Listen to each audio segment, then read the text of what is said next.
দেখুন এটা কোনো যুক্তি হইলো? এটা কোনো যুক্তি? দেখুন এদিকে ধরো, এটা কোনো যুক্তি হইলো? এটা আপনাদের কাছে কি মনে হয়?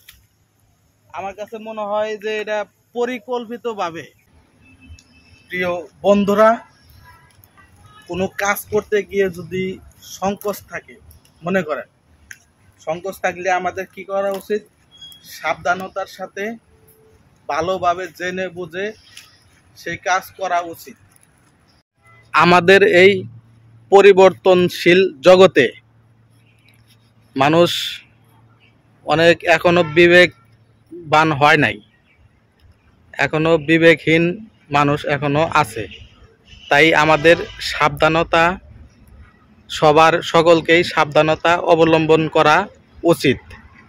নিজের ভুল ঠিক নিজেকেই বুঝে নিতে হবে। নিজের কাজ করার ক্ষেত্রে যতটুকু সাবধানতা অবলম্বন করে কাজ করে থাকে, সেক্ষেত্রে পরের অন্যের কাজ করার ক্ষেত্রেও সেই একইভাবে করা উচিত। কথাগুলো কেন বললাম? এই যে এখানে দেখতে পাচ্ছেন আমাদের দুটি কারেন্টের খুঁটি আছে। এই কারেন্টের খুঁটি দেখুন কোথায়, খুঁটির সাথে আবার ট্রান্সমিটার আছে।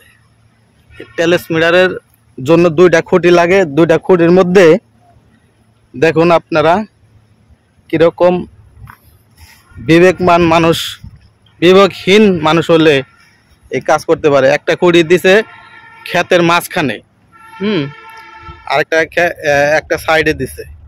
তো এই খুঁটিটা ক্ষেতের মাঝখানে না দিয়ে সাইডে দিত, তাহলে কি হইতো না?